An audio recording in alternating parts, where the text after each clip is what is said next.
Hey there, cycling fans, podcast aficionados, and the loyal listeners of the Between Two Wheels podcast. Thanks for joining us today.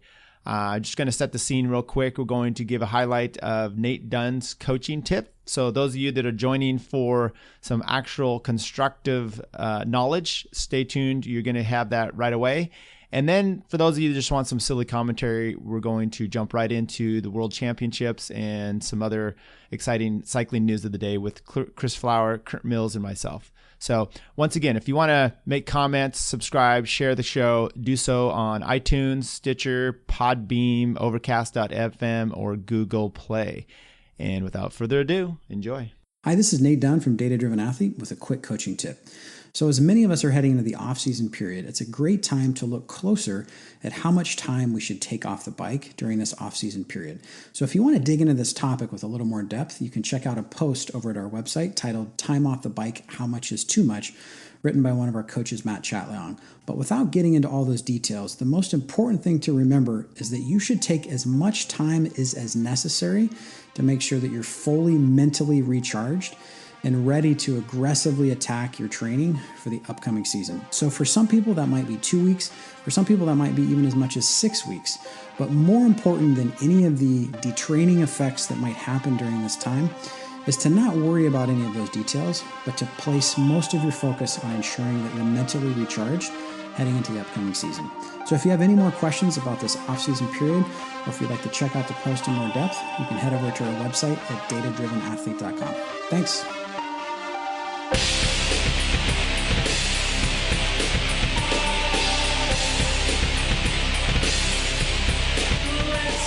Welcome back to the Between Two Wheels podcast. This is Tyler Janke, joined by Curt Mills. Curt, how you doing? Good, how are you? Good. And Chris Flower. Chris, how are you doing today? Doing well.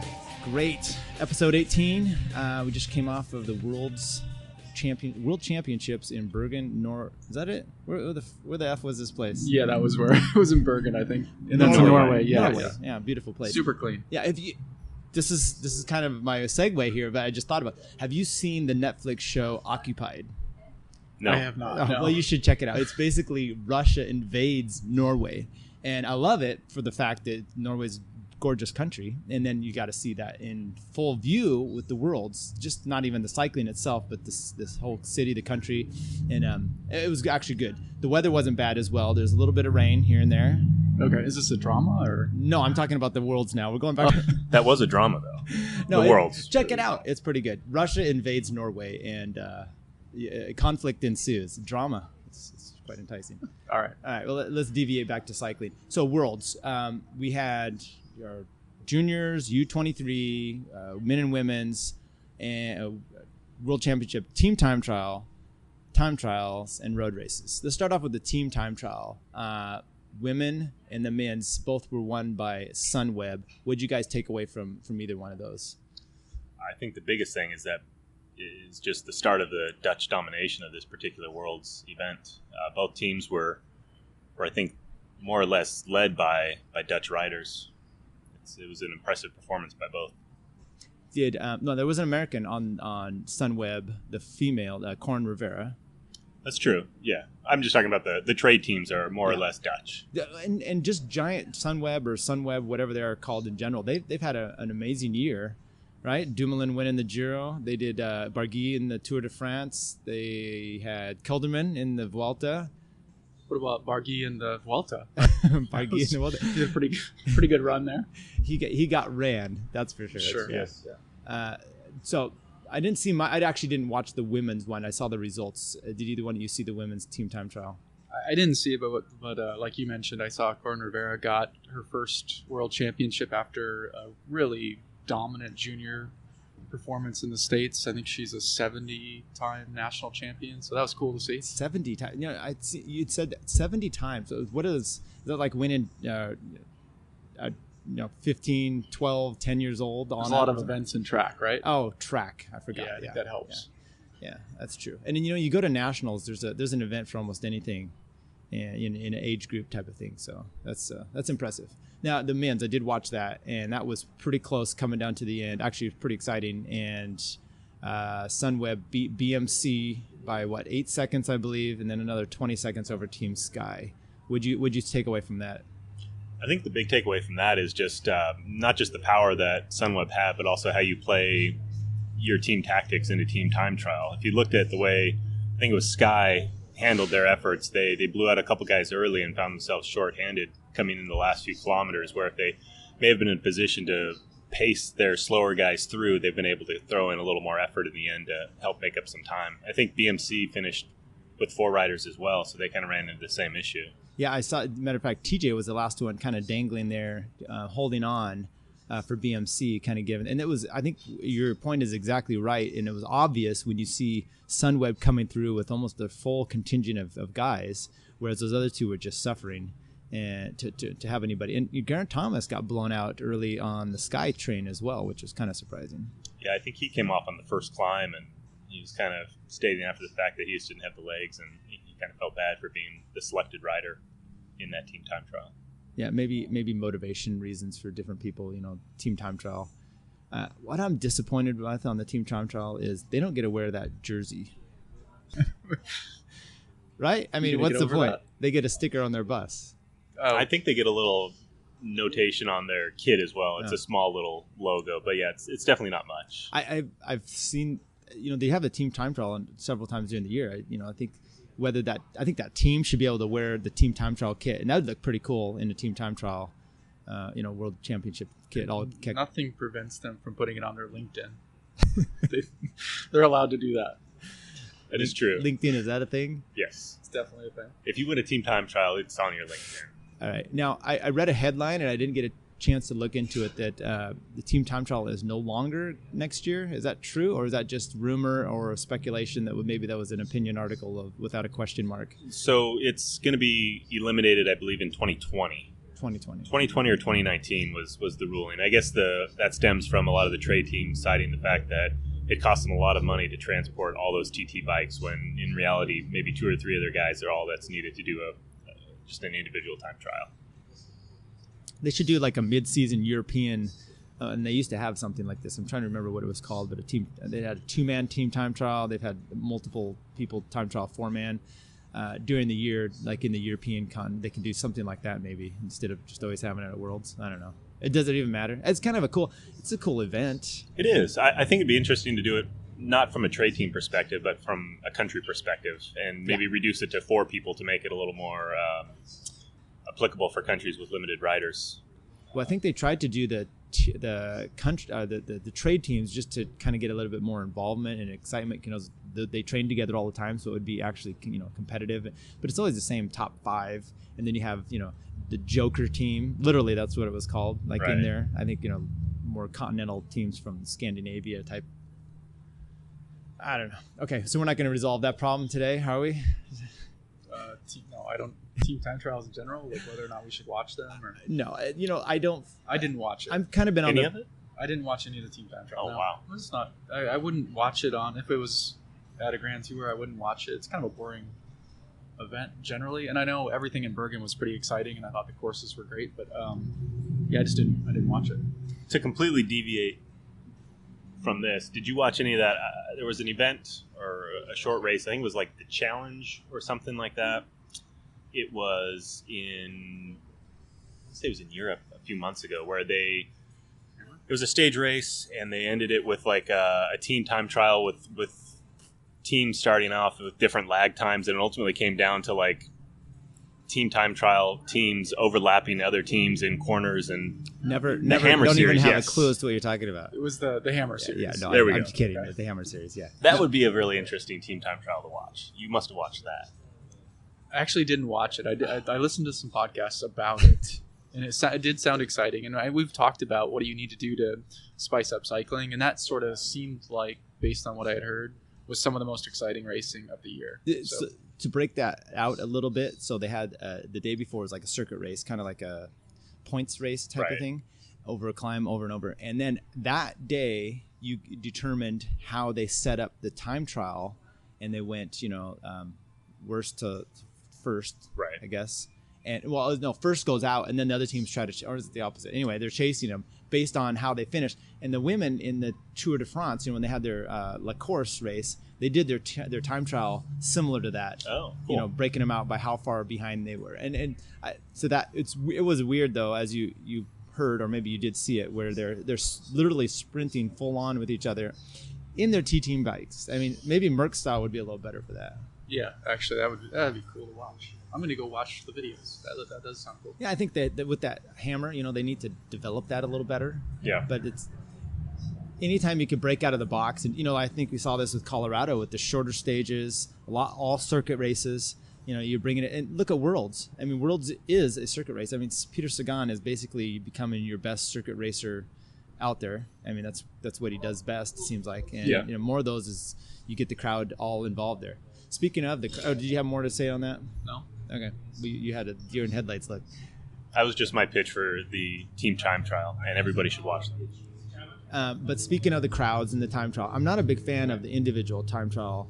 The only one I've really enjoyed this year is Dumoulin in the the Giro, where he was chasing to beat Quintana, and it was the way they have the GPS now, you can see it creeping in bit by bit. The time trial at Worlds this year, with the men at least, was pretty fascinating with the climb at the finish.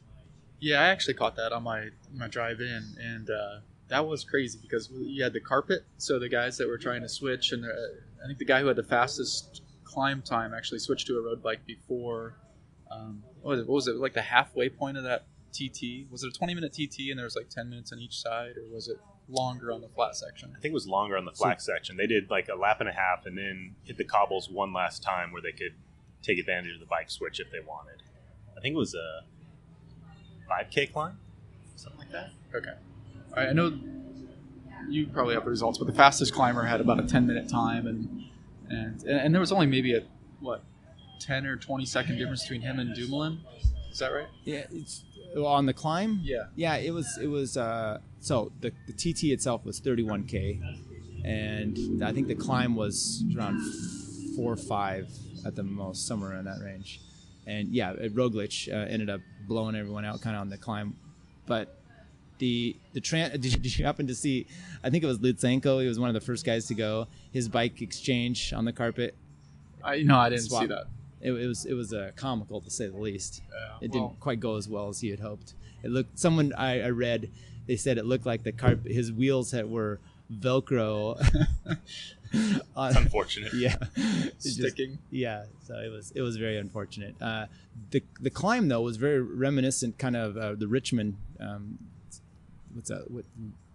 What hill was that? Something Luby Hill or something like that. Libby Hill, with a big crowd, and they were going up the climb. It was pretty impressive there.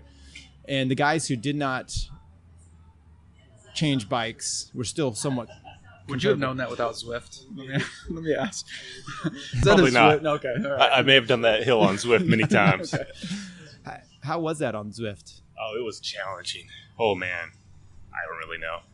Just pedaling my trainer. That's good.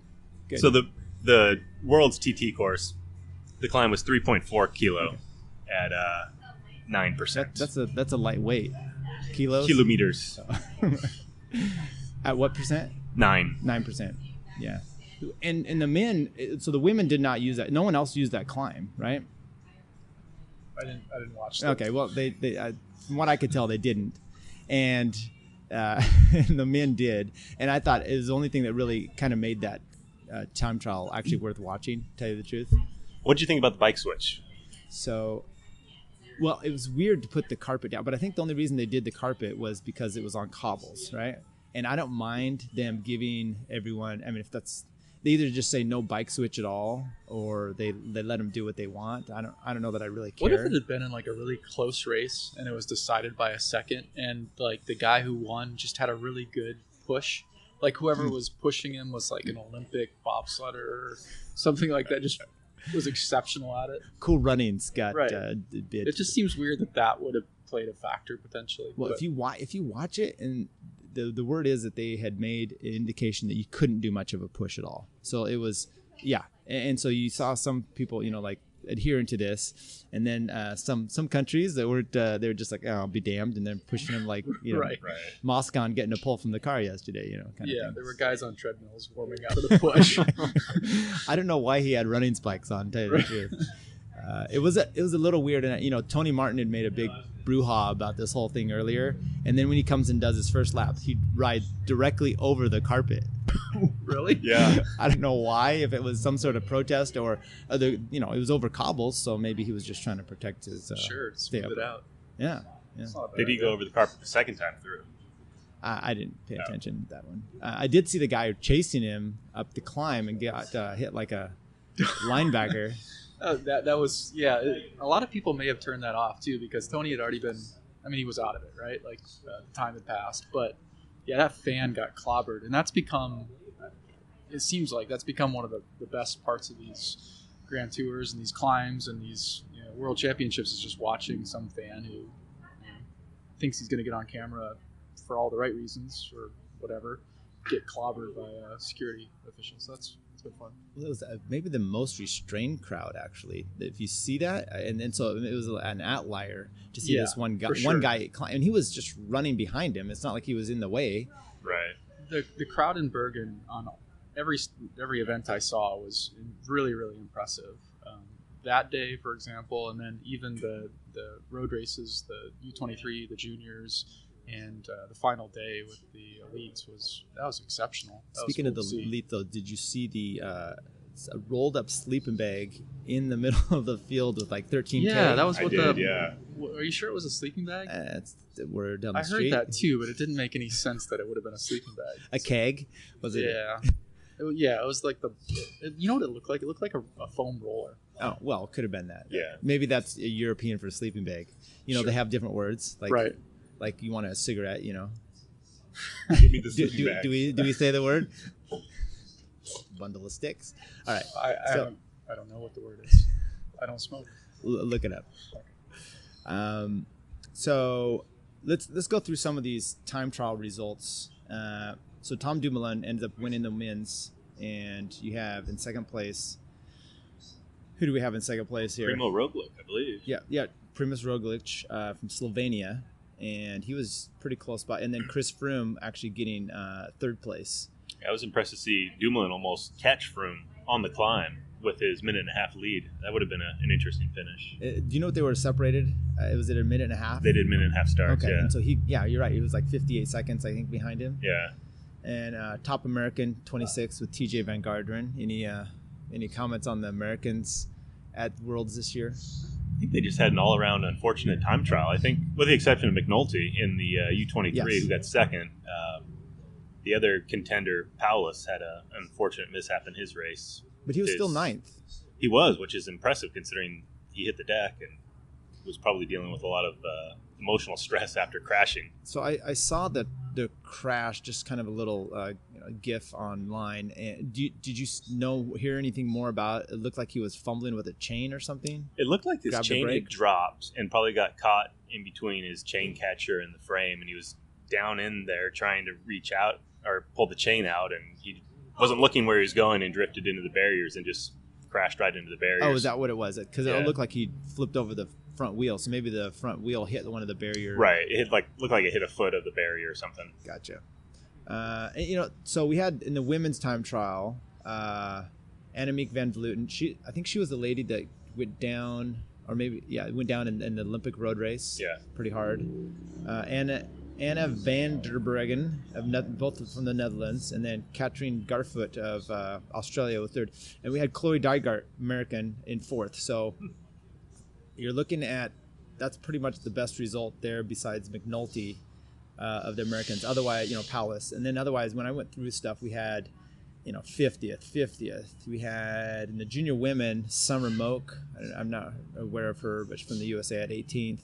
The junior men at time trial, Kendrick Boots at 24th. But it's a little disappointing. And, is there anything you see coming up besides, I guess, Paulus, and I don't know if Costa's going to make a comeback for cycling, where you expect an American to be on any kind of world championship podium other than a woman in a time trial? McNulty. Okay. Him in the time trial. I guess you're right. But that's U23. He's U23. Is that correct? Yeah, he's U23. I think both himself and the kid that won are both 19. This is their first jump into non-junior ranked TT. So it was impressive to see both those guys go 1-2. What do you think about, there's some controversy on this about the U23 and some of the guys that ride in the World Tour that are competing in the U23, and some people really got hot and bothered about it. Does that make sense? Like a World Tour guy, someone who's at the Vuelta, and now he's competing against U23 guys. Right. Do you have a problem with that? I mean, you're under 23. I don't see any problem with that. I mean, good for them. They got a contract, and yeah, I don't see a problem with that. Yeah, I don't either. It's hard to punish them for being really fast. Who was hot and bothered? There was quite a bit of, I think, Mike Creed online, and it was pretty pervasive. There's some bunch of debate about, well, these guys are, of course they're going to do well when they had the Vuelta as their tune-up. I'm like, well, okay. So what do you do? Like you said, he's 23. Is there a reason why he shouldn't? I guess it would be, this is amateur and this is professional. Yeah, I mean, you got the other kids who've done the Tour of California, and there's still big races. I mean, where do you draw the line? I think if you're under 23, that's the line, Right. You've made it that far, you shouldn't be held back from having the opportunity to go for a U23 championship just because you excelled too much. Yeah. So, yeah, I don't see a problem with it. So this is a step right up to the big event, which was the men's, the elite road race. And in the women's elite road race. And the women's elite road race. Yeah. Why don't you take the lead on the women's elite road race? Well, I was busy. I was at work. Is that ever an excuse? No. We can comment on that later, but I did watch the men's race, oddly enough, but I didn't say it was the big one. That was a great event until the last, 2-3K when the cameras cut out? Yeah, that was important. Then it got a little difficult to follow. But even then, like, I'd sent you guys links. I saw it was a overhead with the helicopter, and you didn't really miss much other than the announcers just losing their shit. Like, more bikes are coming around the corner in the stationary, and I was worried that the stationary cameras were not going to be able to pick it up enough. It's going to be 1K and the guys just go past, and then now you're just looking at an empty road. Right. But they had the stationary cameras working good enough. But even then, so you had Alaphilippe had taken off on the last climb, Salmon Hill, I guess they call it. Right. And who went with him? Do you remember? Moscon. That's right. And who had got DQ'd because he had previously taken a pole. Like, this time, did you see that? Previously taken a ride, or basically gotten pulled by a car. Yeah, he did the Nibali thing, right? Right, yeah. And he was with his trade team teammate, Hanau, and they're like riding together, and all of a sudden he grabs the car, and then he's just, see ya. He was a lot faster with car. Yeah, it was amazing what that did. That acceleration. Yeah, it was brutal. So anyway, he gets up there with Philippe, and take us from there, Curt. Well, he got dropped. I saw that he got dropped. Why do you put it on me?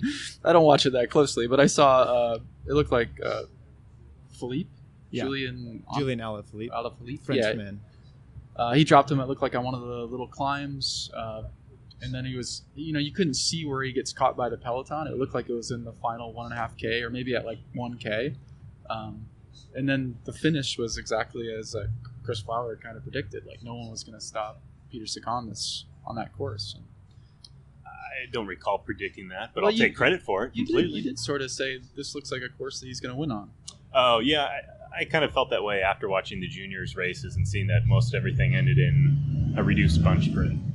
That would suit him well, especially if he had been smart with his efforts and kind of just didn't do anything till the last 1 to 2K, which looks like was his plan, and that looks like what he carried out.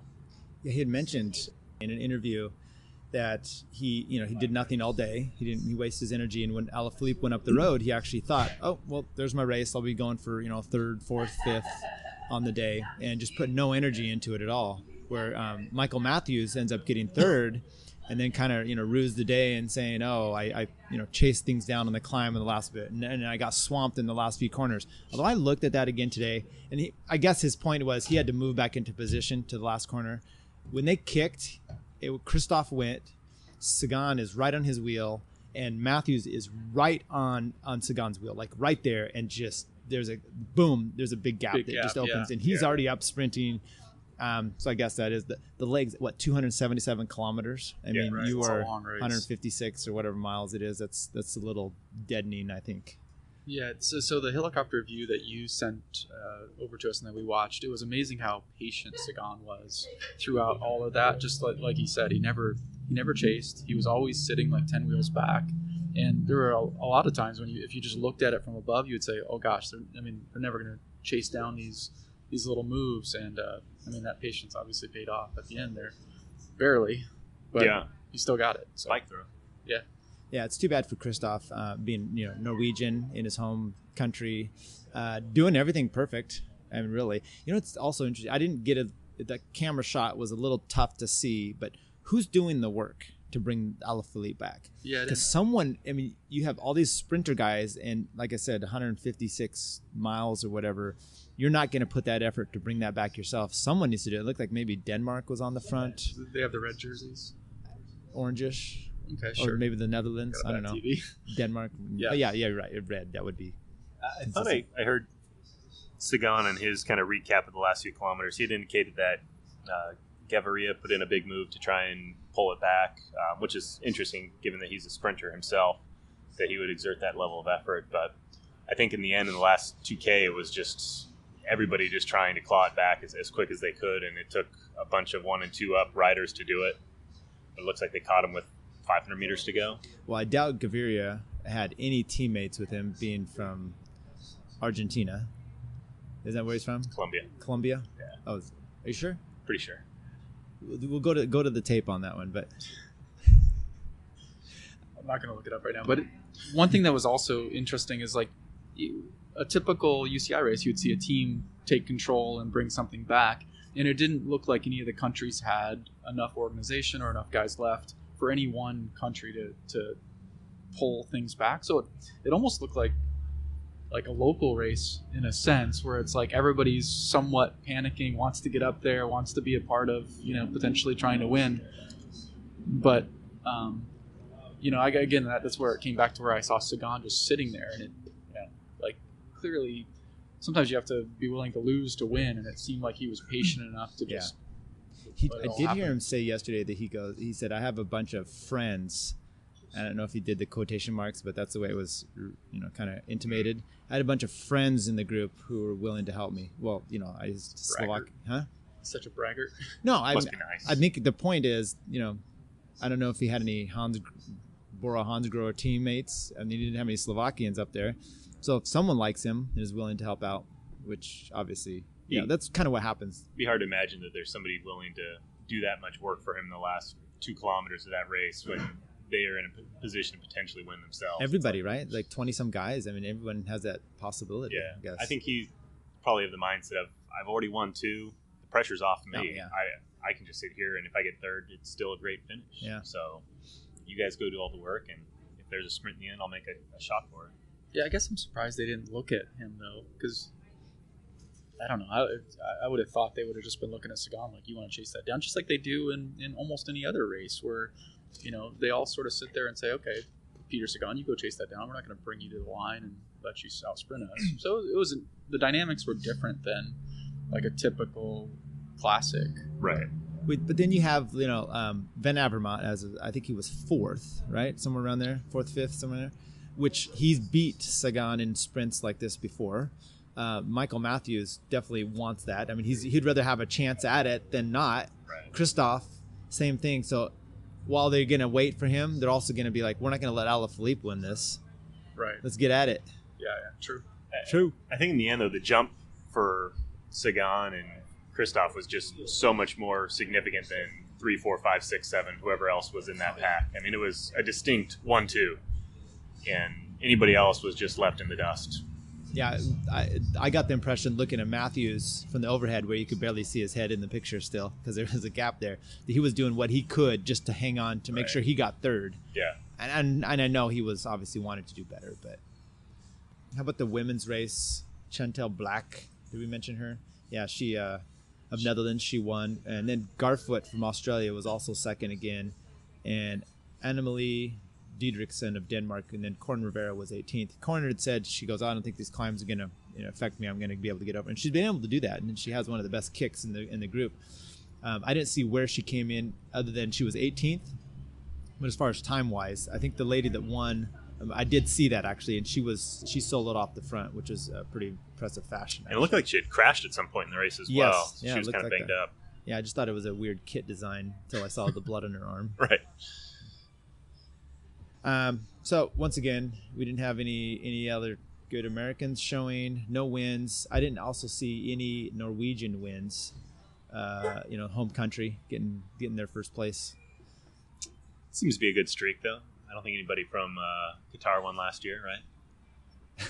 Nobody from the States won the year before that. That's funny because you have Richmond, which has got such good accolades for their crowd and such a great atmosphere, and then you go to Doha, and it's just there's nothing but sand out there, and now you have Norway with this huge crowds once again, and Peter Sagan made the comment, something like exactly that, but yeah, it was again the crowds were impressive. It was just a dozen deep throughout the entire course, which is awesome to see. And I think for the racers, that's got to be a better experience than kind of racing for nobody. Yeah, there was speaking of the crowds, and then you had the what was the mattress or the sleeping bag in the crowd. There was a Marco Haller, I think he's from Austria. He was going on the barriers and he caught someone's jacket and fell down, and then he gets the jacket and he starts going to the crowd and just berating them and yelling and hollering, and then throws the jacket at like the motorcycle. I don't know. I did not see that. Sounds like a trip to the Costco gas station. By the way, that was Sam's Club. Oh, my bad. Sorry, that guy was a total dick. That's a different story. So we had, what else do we have going on? We had our cycling season is pretty much done, and we had our final criterium coming up. Before we go into that, did you have anything else? Yeah, I was just going to think about Worlds and kind of looking at next year with that course recently announced. It looks like it'll take a considerable effort for Sagan to four-peat, I think, next year in Austria. It looks like a totally different course, a lot of different dynamics. So it should be an interesting one to tune into. Yeah, What's different? It's all downhill. A lot of climbing. Oh, really? Okay. Yeah. Yeah, it looks really brutal, like a Kwiatkowski type. Yeah. Or, it's probably maybe like the Olympics, that kind of thing where the climbing was really brutal. It's in Austria, right? Right. Yeah, so looks like a climber's race, not a sprinter's. Gotcha. I just wanted to say real quick, I really love it when, and you may hate Sagan, you may hate Froome, whoever, whatever. I'm not saying either one of you do. No, but he's successful, so. So exactly, you hate success. We've established that previously. But what I do love to see is a prominent winner wearing the the rainbow jersey the following year. Right. Yeah. To me, that's I would love to see a Grand Tour contender once again. Cadell is probably the last one that we've seen. Wearing the jersey and having a successful year. Peter has had the jersey obviously a couple of years, and he's winning in it. I'd love to see that. I hate that. I don't know if you remember who Maurizio Fondriest was. This guy back in 1988. I don't know why this one sticks in my craw, but he basically gets a draft out on the break with Steve Bauer and I'm trying to remember Claude Courquillon, a Belgian guy that was just famous. And these two guys are going to the sprint. These three coming up for the sprint. There's no way Fondriest is going to get anything but a bronze. And Steve Bauer and Courquillon crash each other out. Oh, no. This guy drifts over the line and wins. He'd won basically nothing before. He wins basically nothing after. But he's world champion in 1988, and that's his lot in life. And I'm not a big fan of that kind of thing, because then that's what bleeds into the thing. Oh, you've got the world championship curse. Well, no, you got one lucky race, and it's not gonna happen again. Right. Did you research verify it? No, but that's why you're a big Celtics fan and you're a big Yankees fan. I'm not a Celtics fan at all. You were a Steelers fan in the 70s. No, I hated the terrible Cowboys towel. fan If you want, I'll give you a rundown of all the teams. Some do sound like bandwagon, I must say. Oh, that's fine. Okay. You want to give a rundown? No. Go ahead. It sounds like I stopped. Well, that'll be my other podcast. Okay. So all right. So let's back to the local stuff. We had the Oakland Grand Prix, which was our districts for the elite P1, 2, and Willie had won that a few times. Check back on our last podcast with Willie Myers. Good conversation. who did we end up winning that race over there? So Stephen Vogel ended up getting the victory, and Roman Kaloon took second, and Owen, I don't know how to pronounce his last name, Gillette took third. We did have Garrett and Willie in fourth and fifth, so that's and our former DDA teammate Robert Terra coming up in seventh, which is pretty impressive. Soon to be a district champion. Yeah. They separated out the U23 in that race as well, so I think he was second or third for the U23. Yeah. Kid's got a lot going on. Really good strategic racer and strong kid as well. He rides for Williams.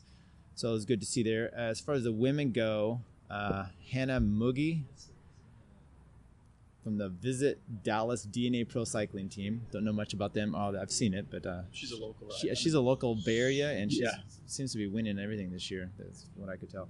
Correct. Yeah. Anything else you guys have on that? Did you watch it? I did not go to that race, and/or did I see anything other than the results? I saw a few little snippets online. Yeah, I just tried to infer some race context from pictures that Alex Chu took, and it looked like there was a three-man break that ended up in a two-man sprint. That's my play-by-play. Have you done that race? I have, but I haven't done. They did a new course this year. I don't know if that was some road access limitations or not, but I have raced there in the past. It's a cool course. It's a cool setting. It's a little like the Giro, San Francisco. Nice little downtown vibe. I think, Curt, you've won there. Solo. Yeah, obviously a lower category. I didn't say that. I just said you won. Yeah, it's an in-city, downtown criterium. So those are few and far between. So it's always a fun event. I haven't done it the last couple of years, and I regret it every time. I think I tried to do it this year, tried to get somebody to go with me, but nobody wanted to go. So doesn't sound right. Yeah, that sounds like a horrible car ride. It's a long way to Oakland, is what you right? Yes, yeah. So our race season is over. Let's do a little kind of a recap on some of these news items of the week. One of them we have is Tyler Farrar retired. I don't know if you guys know much about him, but former good sprinter. He's like the TJ Van Garderen of sprinting, right? I like TJ's hair better. Okay. Not a big deal. What do you mean by he's the TJ Van Garderen of sprinting? So he's like a sprinter version. Like he's the good American sprinter. That's what I mean. What do you mean? It's always just close enough, but he's won some Grand Tour races. He has. I don't know if he won a Tour de France stage. I think he won a Vuelta. I don't think he won all three, but 15 years in the pro ranks, not too bad. Really came off like the last few years. I thought he'd retired 2 years ago, honestly. Yeah. No offense, Tyler. But you're seeing, who do we have? We kind of mentioned this with the Worlds thing, right? Of who do we have coming up? We don't have. It's frustrating because there's definitely no sprinters that I see. Alex Howes was 53rd in the road race. He was our top American. We don't really have. Yeah, it's like Lawson Craddock. I mean, he was on Giant Alpecin. I don't know what he did this year. Nothing. Yeah, he's kind of. Didn't he change teams recently? Yeah, but I mean, this year he's been absent. Right. And like, if you went back to the 2016 season, it seemed like he had some promising results and looked like he was emerging as someone that was going to be good. But I'm not sure what happened to him. Yeah, I don't know. We should research that. Trying. He did. I heard something because he was having a lot of trouble in Colorado. I mean, he was getting dropped off way back early, and riding with a bunch of these Conti guys. And I don't know if he'd been injured and had some problems with trying to regroup on that, or some sickness. But it's a little disappointing. I saw this on Twitter. Throw this out there for you guys. And I sent you the picture of it. It's Chris Froome. It's kind of mocking that they're doing the same thing that Cipollini had done, where he was naked on a bike. Yeah. And so Chris Froome is naked on a bike, and I don't know what the point of it all is, other than it shows his right hip kind of smashed up, and his he's a freaking cyclist. Everyone in cyclists looks like they're just been rescued from a concentration camp in like World War II. Right. Yeah. So there's this. This female, I don't know, do you even want to go down this road? This female journalist, and she tweets out, this is what she wrote about it. She put the picture and she said, "Just no words. I know Sky has doctors, but this cannot be healthy for any human being. Okay. Yeah, and I mean, I looked at him. He didn't look unhealthy. He looked fine. I don't know what that whole deal was. That seemed weird. Maybe just the scarring. That must be what that was in reference to. Well, what the interesting thing is that this caused a reaction from Froome's wife, who's now deleted her Twitter account. Because Froome's wife basically went after this lady and basically kind of fat shamed her. And it was a little crazy. What do you think of wives doing that on Twitter? My wives can do whatever they want, right, Tyler? Isn't that what you always say? Yes. I don't have an angle on that. I will say I'll call this. I feel like Phil Guyman's going to do a similar shot someday with a cookie covering his privates. Yeah, something terrible. We're all going to hate it, and no one's going to say anything, and people will laugh at him on Twitter. And, here's what the Michelle Froome wrote back. Okay, she wrote, well, because one thing, this Jose Bean is a journalist, and she wrote, one last thing, I'm really proud of how my body survived cancer, and I'm proud of how I ride and lose weight now, 33% fat and all. So she's a bit over Chris's weight. Yeah. So then Michelle Froome responds, surviving cancer doesn't mean you're not she says the British version, arsehole. Just look at Lance Armstrong. Stop spreading lies about me. I've got the screenshots. I haven't followed the story. Chris, do you have anything to say about this one? No. Yeah, Tyler's been on. This is like a week-old story. Go ahead. When you say week-old story, is that like it's been a week long, or yes, it's a really weak story? Yeah. Okay, so the UCI, we'll just step right into a different topic. The UCI elected a new president. You don't want to say anything about Phil Guyman and his uniform or his kit? The kit is. Have you seen his cookie kit? Yeah, I've seen it. It's the ugliest thing I've seen since that. What was the team that like was Futon or some Futo Cerveto that our friend Eric Brickler wore one time because some pro gave it to him or something? Yeah, that brown jersey. Yeah, brown jersey. It's uglier than that, and I keep seeing people post, "Hey, look, I got my cookie," and it's like. It's a cookie. I don't know. That whole thing's not very cute. It's been played. I don't get it. Yeah. But I wouldn't buy it. I like cookies. I'm not getting much attention for it though, unfortunately. Would you get a jersey with? What else do you like? I like a lot of things, but would you get a jersey with that? No. With one of the ugliest colors possible. I mean, you could have a different color cookie. You could have a white chocolate macadamia nut cookie. Ooh.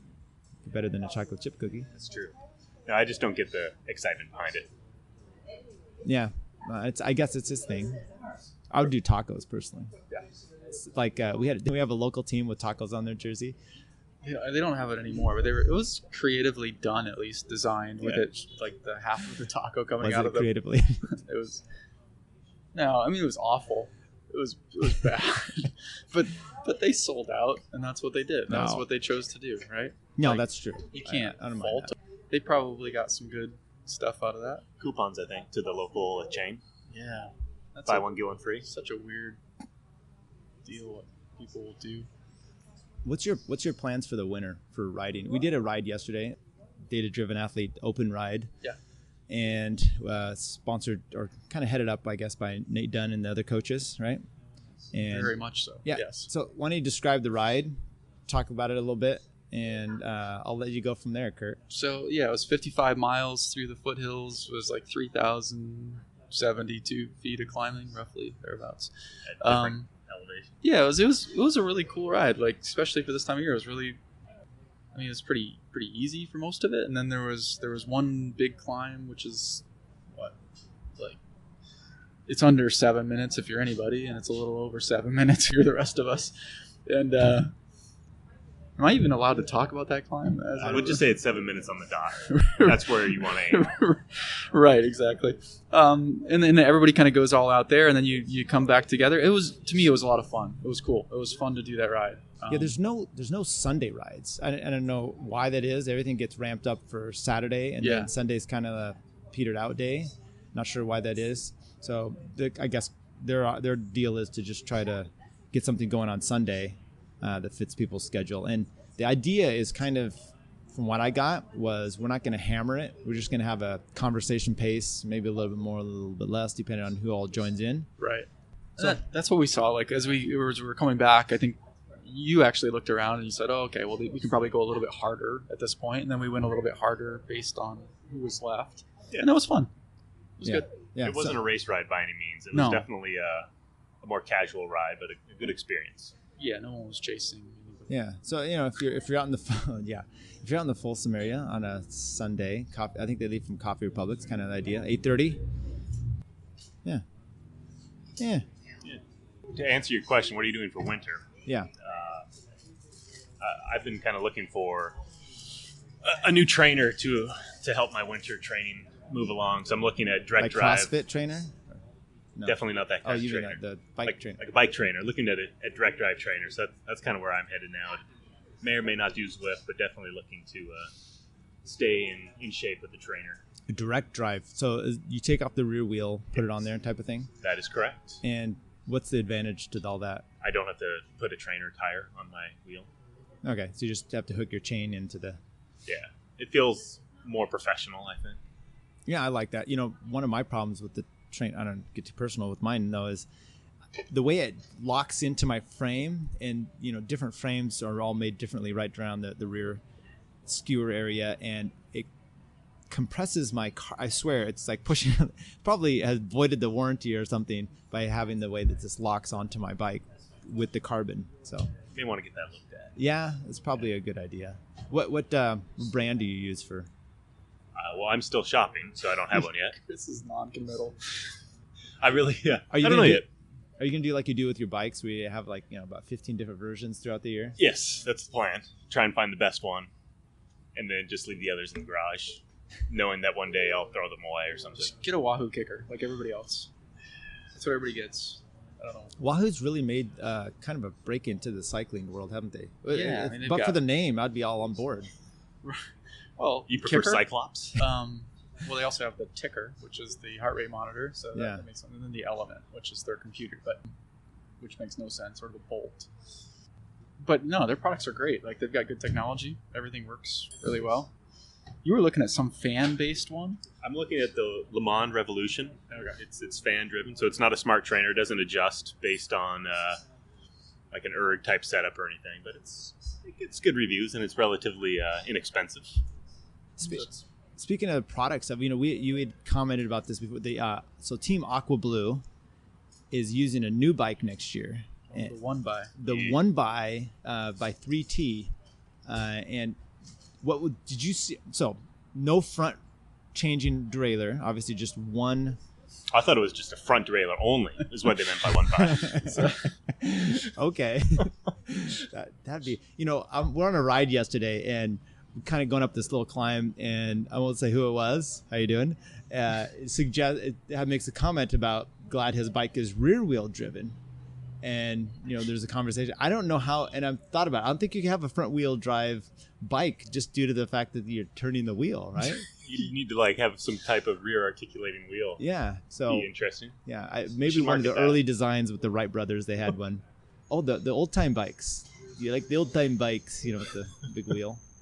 So did you check out the tech, all the specs on what Aqua Blue is going to be riding? I wouldn't say I checked out all the specs. I did some quick glancing, and it looks like they tried to merge every new fad into one bike with the One By, the disc, and the ability to accept wide tires and making it aero. It's like all the boxes are checked. Let's go. Yeah, they're just missing a Camelback, that spritzer maybe thing in the face, and I think there's space for that. Yeah, but that's really interesting because I think it seems like it was in the back was like 11 by 40. Yeah. And did you know what the front was gear? I think it's variable, but I think they're probably running on like a 50. Yeah, I guess variable would be right, but only before you start the race. Right. Mine's variable between two different. I think that's what makes it the One By is it's kind of really locked into that one.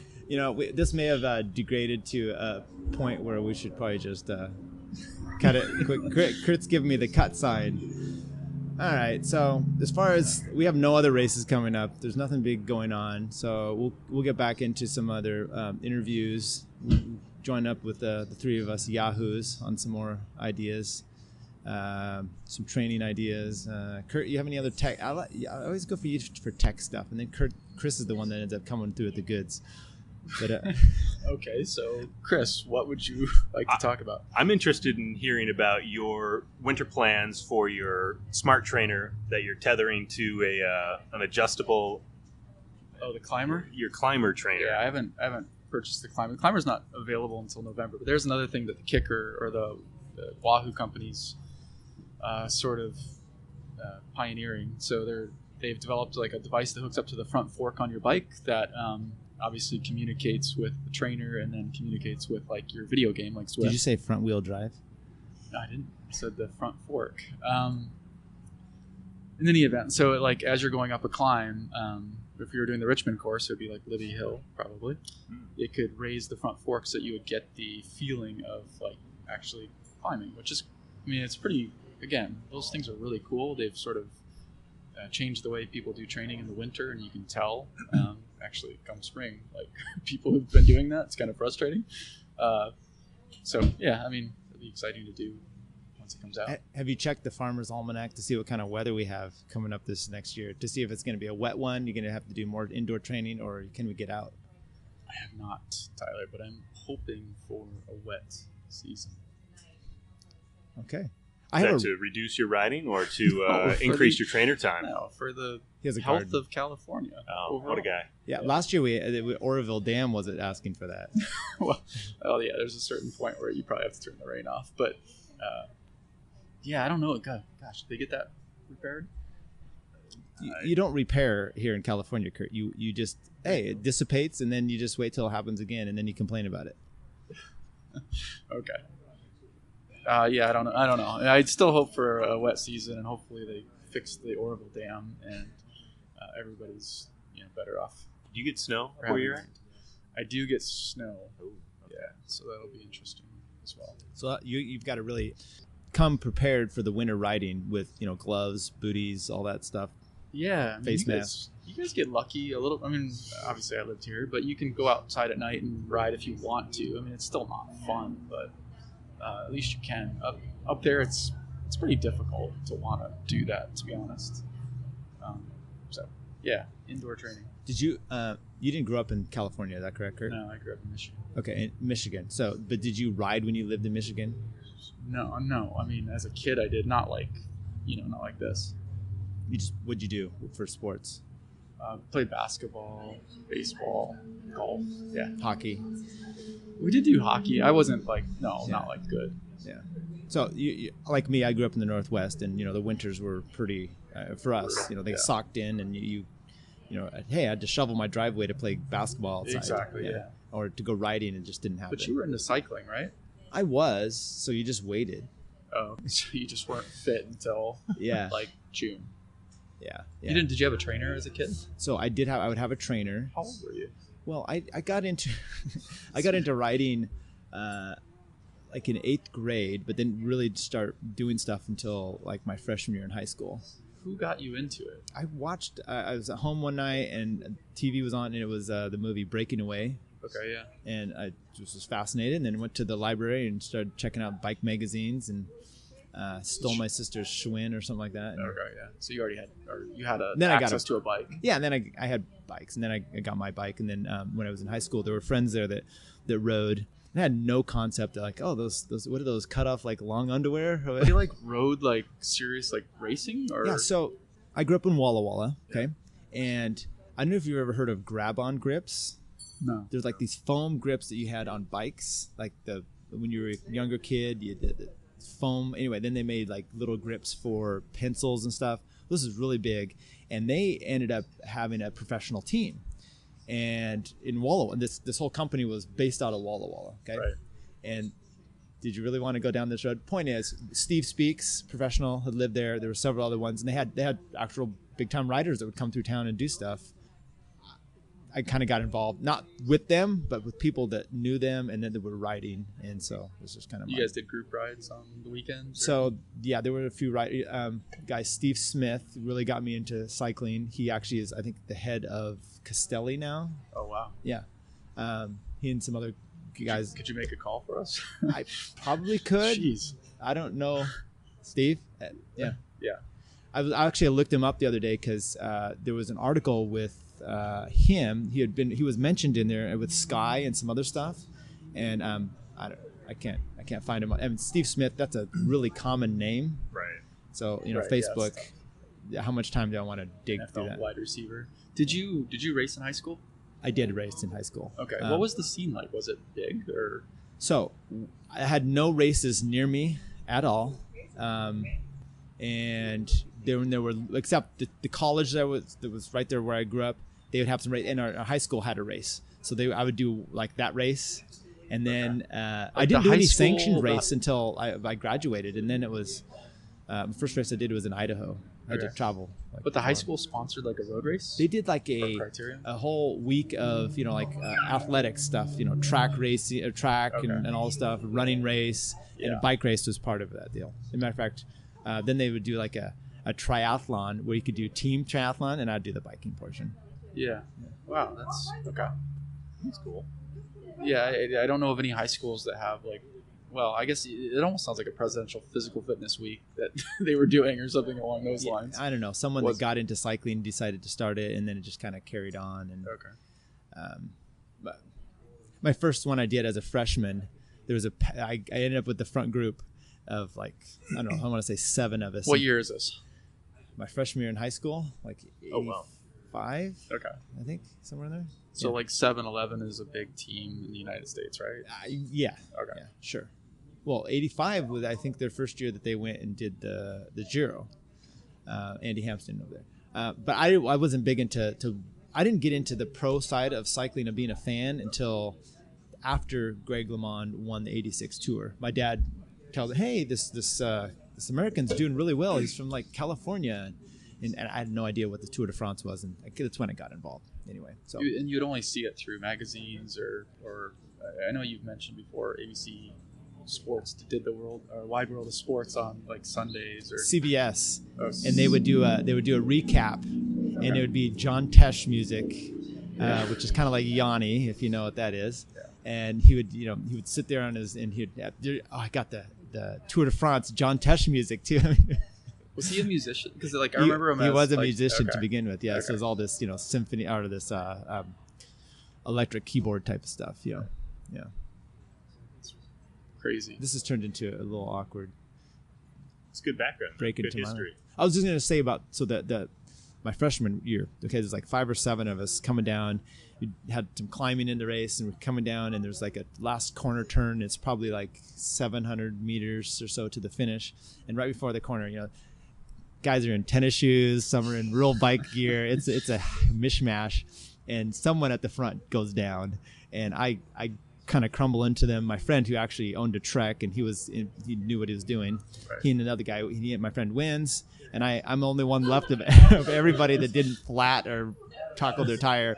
I roll in 3rd place, so podium, yeah, totally. I might have a legit podium, right? Yeah, I think I had a cycling cap on, so that kept me safe. Yeah, a little cotton layer. Yeah. That's great. So how long was that race? Just curious. Maybe that's a really good question. I want to say maybe 12, 15 miles, something like that. Had a little loop, little climb in it. So, yeah. At the time, it was pretty brutal for me. I imagine.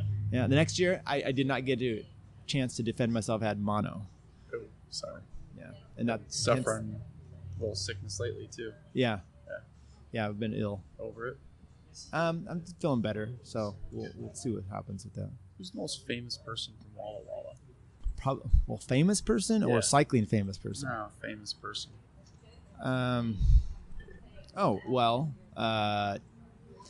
Tony Gwynn played baseball there, as did Curt Russell, by the way. Probably the most famous from there would be Batman himself, though. Adam West. His mother still lives there in town. Well, she did. I'm sure she's dead now. But Adam West went to college there. And, Dirk Benedict. Face man from the A-Team. Oh, yeah, I liked him. He was cool. Yeah. He went to college there. I don't know if he's Tyler. From there. Steve Speaks, though, had I don't know if you knew he was. Tanya Cooley? Who? Tanya Cooley. No, who's that? She's from the real world. Is she from Walla Walla? She was. Really? Yeah, she was. I think she was in the first 3 seasons. That's how I know. Like, when you say Walla Walla, I'm like, oh, that's where Tanya Cooley's from. Well, there's this Simpsons episode, okay, where Homer decides to go to clown college. So he's getting taught by Krusty the Clown, and Krusty's like, hey, you wanted laughs, you had to come up with funny names, names of cities. So he goes like Cucamonga, Walla Walla, Seattle. Now Seattle's the one that Homer laughs at, but Walla Walla gets thrown in there as well. So yeah. All right, well, we could probably end it. We could probably end it on that, unless you boys had something else you wanted to throw in. And Chris, we'll break down where you grew up and everything maybe another time. I'll prep quite thoroughly. You probably don't need to prep; just need to tell us your life, when we ask the questions. So, fair enough. Thanks for joining us, Curt. Thank you. Sure, thank you. Chris, thank you. Yeah, very welcome.